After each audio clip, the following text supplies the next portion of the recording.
Hello there, my friends. There are so many things I've been putting off. Things I've found difficult to address. Things I've found difficult to even approach. Things that don't exist in this world, and that I don't want to exist in this world. Because this is a place of rest and calm. Even when there are unquiet spirits and monsters here, it is still a place of calm, and I cannot bring distressing things from a different world here. But also, things here that I've been leaving to exist on their own without me solving. Like my own changeable nature. I don't want to fix that. I don't feel it needs to be fixed. Like my loving friend made of fire here, who I don't really speak about, because I have no desire to control him. He will make himself known when it is time. I am not interested in pursuing anyone or anything, not right now anyway. Like the question of who is leaving these trinkets in the trees for me, even still.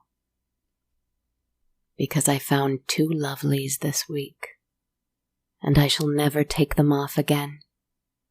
Never, ever, ever. 2 rings I found, hidden together in one tree. It used to be a home for an owl, I think, or maybe it was for a squirrel. Who knows? A little hollowed out hole in one of the most ancient trees here. I saw a glint in the shadows, from a great distance, and like a gust of wind I flew towards it, leaves and berries and twigs falling from my hair as I whirled fast, yet gentle as a zephyr. I reached my hand in, a little afraid I might get a bite from an angry creature, unhappy to be intruded upon. But there, nestled among the leaves and grey feathers, there they were. One silver, with a pale blue-white stone, large and clear and almost endless in its ghostly fog. One gold, with a dark black and grey stone, small and elegant but intricate as my haunted forest, even still. I held them in the palm of my hand, almost having forgotten what such things were, for I've been using my hands more frequently to dig in the dirt now, and I haven't worn anything so decadent in a long time. But the silver one, I could just tell, was calling to sit on my right hand, while the gold wanted desperately to be on my left. Who am I to refuse such a request? Wearing the rings, I sat with my tarot cards. I feel as though I heard something, some kind of sign. There is some kind of message from someone, somewhere, that guided me to these glittering treasures, so different in appearance and energy, yet both very much appealing to me. So all I asked my cards, as I shuffled, was, what next? And I drew the strangest card. One I've already drawn 3 times. One that I don't really understand very well at all, if I'm being honest. One that I will not lie to you, I drew with a different deck in a different reading for myself, just moments before. It was a 3-card reading, and this card was the first that I drew. In a different deck. For myself. Not for this show. Not for you. Not for us. For me. I drew this card from 2 decks, one after the other. Of course, after shuffling each, so it felt relevant to tell you that. It was the Lovers. It's not that I don't understand the lovers. Harmony, romance, choice, relationship.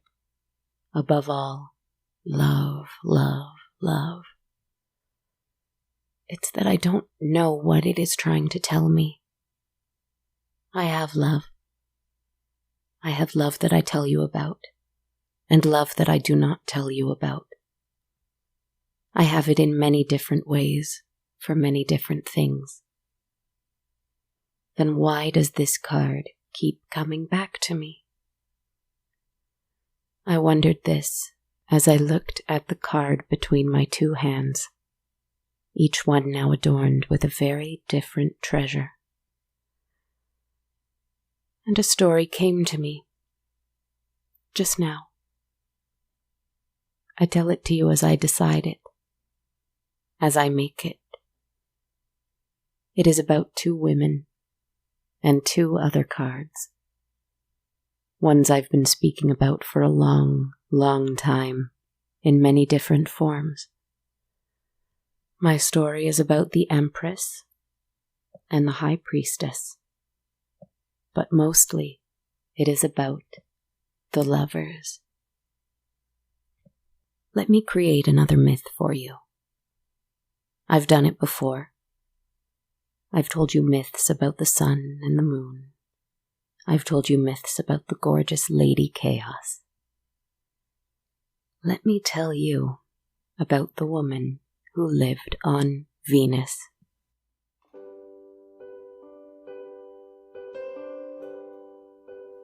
She was infinitely beautiful, and infinitely growing it seemed. Her hair long and thick, her eyes large and lustrous, her body gentle and abundant. She represented everything good and earthly and joyous and enjoyable. If she had a fault, it would be her decadence. She loved too much to walk with bare feet on the grass, to drink deep her never-ending cup of red wine, to rest too long in the warm afternoon sun, to dance too ecstatically in the midnight moon. She had such an abundance of joy and love in her that the idea of spending even a single minute of being alive not enjoying herself to the fullest was extremely distasteful to her. Time was so short and her planet so full of beauty that she simply felt it was a crime to waste it. Day in and day out she danced, she sang, she ate, she drank, she laughed, she admired, etc., etc. But deep down, she began to feel a terrible dread, a growing darkness. At first it was within her only. A darkness, a pain, a little nagging itch inside of her that told her she must take care. She must open her eyes. She must look beyond her little world. It was difficult for her to do, you see, because Venus is a beautiful place. Venus has grass that is the loveliest shade of pink, and all of the flowers are varying shades of shining green. It smells always of strawberry jam on Venus. The sky is a glittering kind of gold there, except at night. At night, when the sky is so black and the stars are so white that the trees, with shimmering leaves of turquoise, shake with fear at the realization that there are other planets that may not be quite so lovely. So you see, it was hard for this woman to look away from the world she loved so well. But she did. Because you see, she was clever. Not quite wise, perhaps, but clever as only one who is able to make her world whatever she wants it to be, can be. She was the Empress. She who sits on a throne with crown and scepter, and a gown decked with pink flowers. She who reclines in a field of wheat, peaceful and happy, with so much imagination that she cannot help but create. She created the world all around her. She created everything she needed in order to be happy, comfortable, and joyous. But when she looked up, she saw the strangest thing for the first time ever. And that was the moon. But not just the moon itself. It was almost full, but not quite. A little more than a half circle. And as she looked closer, she realized that she saw, hanging off the side of it, desperately clinging to the edge, another woman. Now, I've told you before about the moon and the woman who lives there. In my mythology, anyway. Let me tell you again. The moon is an empty palace made of stone. It has no furniture. It has no fire. It has no torches. It is glowing white because the woman who lives there cannot help how bright and cold her light is. Her beauty was a most immense and intense thing, very different from the generous and sumptuous beauty of the Empress on Venus. This beauty was almost too much. It hurt one's eyes to see her beautiful face. It hurt one's lips to drink in her calm demeanor. It hurt one's ears to hear the sound of her lonely sighs. It hurt one's heart to fathom her timeless loneliness. I tell you this as it was told by the man who fell in love with her and became the sun, remember, so that he might follow her through the sky and sing for her to make her smile. And when she smiled, she shone a bright, warm orange. When she blushed, she turned a lovely, bashful red. And when she sorrowed, she disappeared entirely.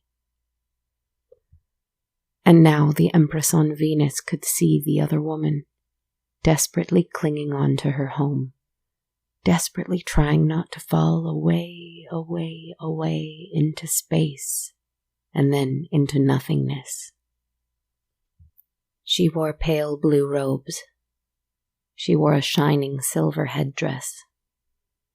She clasped in her hand a scroll, which had unfurled itself in her distress and trailed far, far, far away from the moon into the emptiness of the sky. She was the high priestess. Do you recognize her?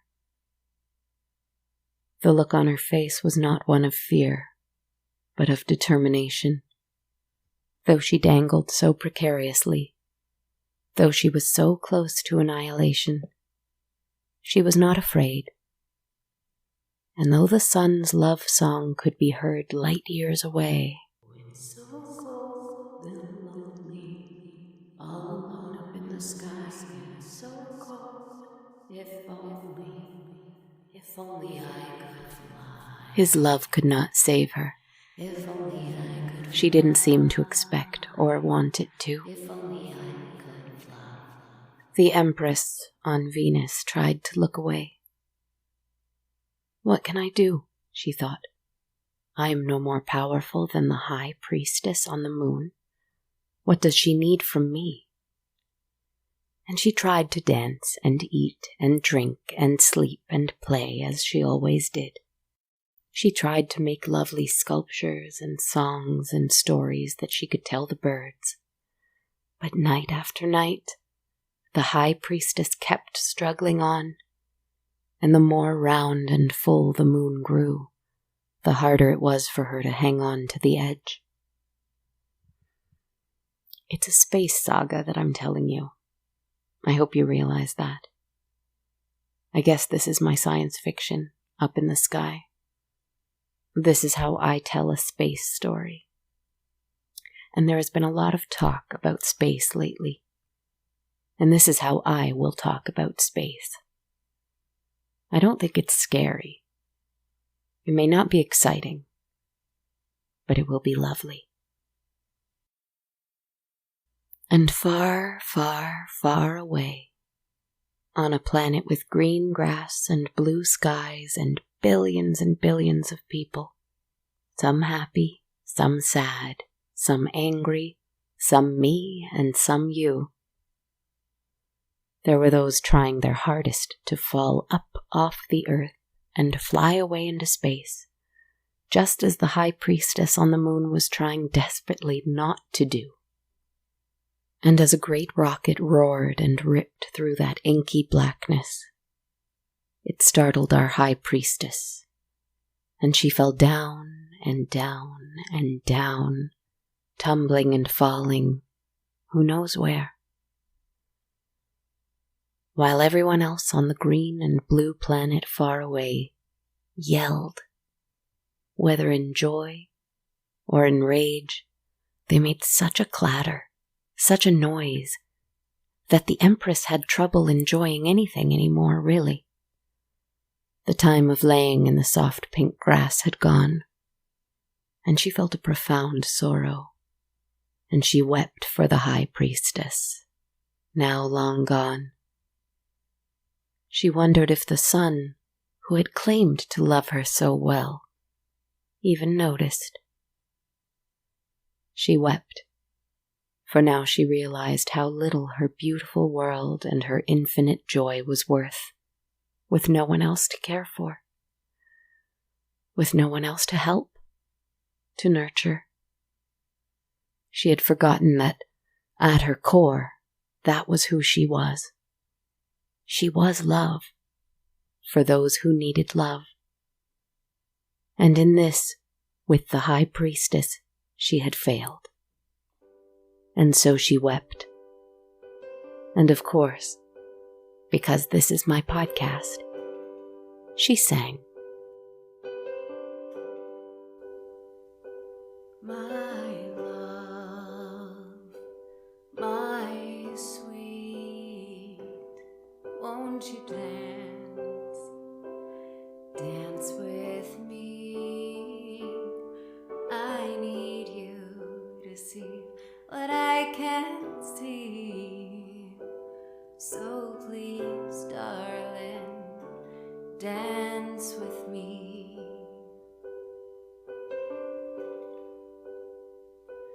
My friend, where do you go when the world hollers so? Do you hide that lovely glow that makes the oceans wildly flow?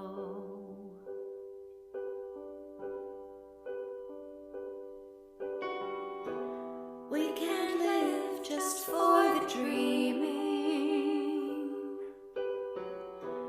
We can't thrive on wine alone. We cannot go on believing that the world will let us go.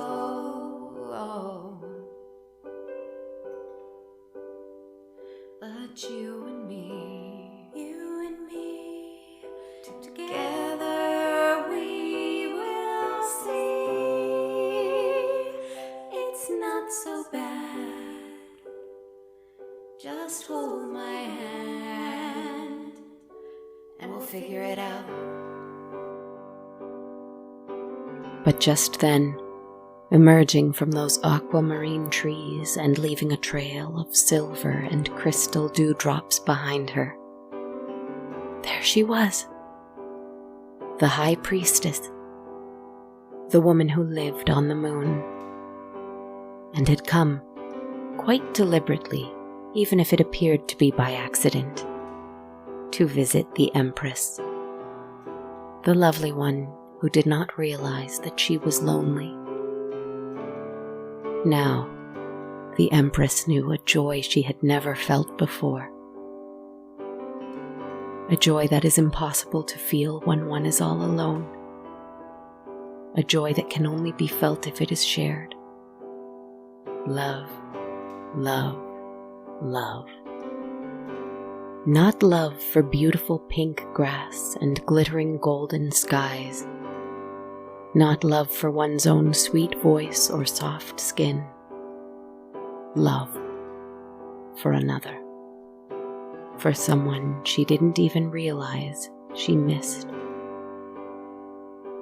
And the priestess saw the Empress's tears. And the priestess, you see, unlike the Empress, was not clever at all, but instead deeply wise, insightful, intuitive. She sees all the way up there on the moon what we do not. And she decided then that the sun would forgive her if she decided to love Venus instead. Because her song was better.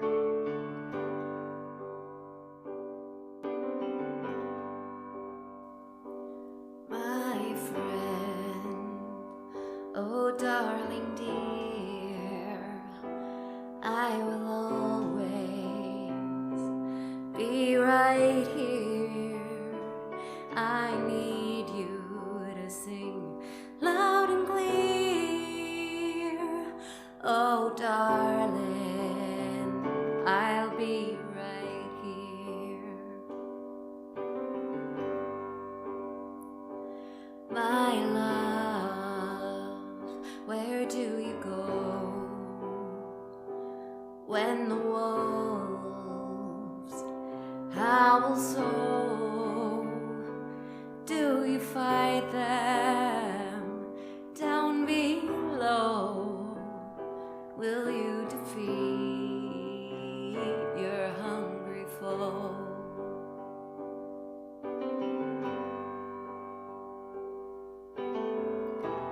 We can't live just for the seeing. We can't thrive on stars alone. We cannot go on believing that the moon will let us go. But you and me, you and me, together we will see. It's not so bad.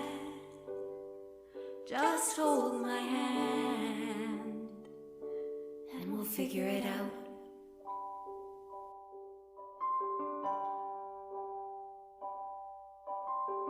When the Empress and the High Priestess kiss, the sky erupts in a flurry of colorful shooting stars, almost like fireworks.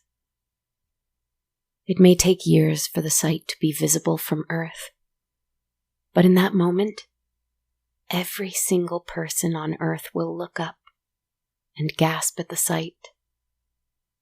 And they too will sing. What, I do not know. But they will sing, I'm sure. But meanwhile, the two women on Venus will sit side by side in the grass. One gold, one silver, one clever, one wise. And they will look up at the moon, which they can return to any time they like, mind you. And they will see some strange vessel, a rocket with nonsense words scrawled across it, landing there. And they will laugh at it and squeeze each other's hand even tighter. The end.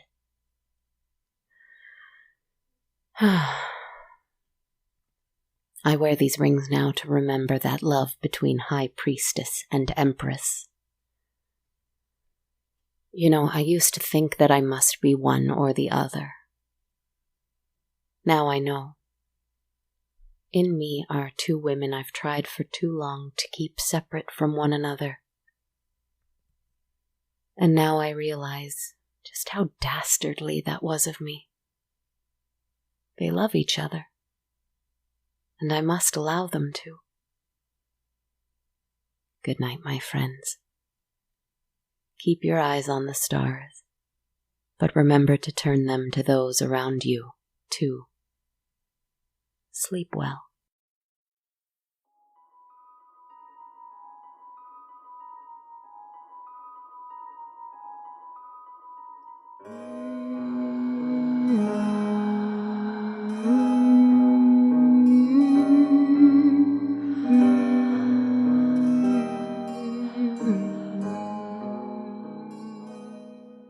Hello, my friends, and welcome to On a Dark, Cold Night. This is Kristen Zaza speaking. I'm the host, writer, creator, composer, producer, etc. behind the podcast. Thank you so much for joining me for episode 153. I hope you're doing well down here on Earth with me. I wonder what the inspiration for this episode was. Anyway, this was my love story about space. I hope you liked it. I'd like to send a big thank you today to 2 listeners who left 5-star reviews for On a Dark, Cold Night on iTunes. Thank you so much to Balefire Reviews and Plus430, both from the US. Thank you so much for your kind words. It means the world to me that you took the time to share your thoughts about the show. If you listening at home are also enjoying what I do here, leaving a review for us like Balefire Reviews and Plus430 did would be so appreciated. I'd love if you did it on iTunes, but you can also leave your thoughts on my Facebook page or anywhere else you like to review podcasts. If you'd like to support the show in a different way, you can check me out on Patreon, where every monthly supporter of any amount receives full access to the complete soundtrack of the show. I'm also cooking up some other ideas for patron bonuses coming up soon, so if you're interested, check it out at patreon.com/darkcoldnight. If you'd prefer to donate one time instead and not have access to those perks, you can buy me 1 or more metaphorical coffees at ko-fi.com/darkcoldnight. And I've got t-shirts and hoodies available for purchase at bonfire.com/on-a-dark-cold-night. And finally, a great free way to support the show is to follow me on social media, where I love to hear from listeners and keep you up to date on what's going on with the podcast. I'm on Twitter at A Dark Cold Night, Instagram at Dark Cold Night Podcast, or my Facebook and YouTube pages just called On a Dark Cold Night. Thank you so much for listening to me go on about space and planets and love tonight. Have a good sleep, if it's that time for you right now. And if it's not, have a good sleep later. Just have a good sleep. Sweet dreams.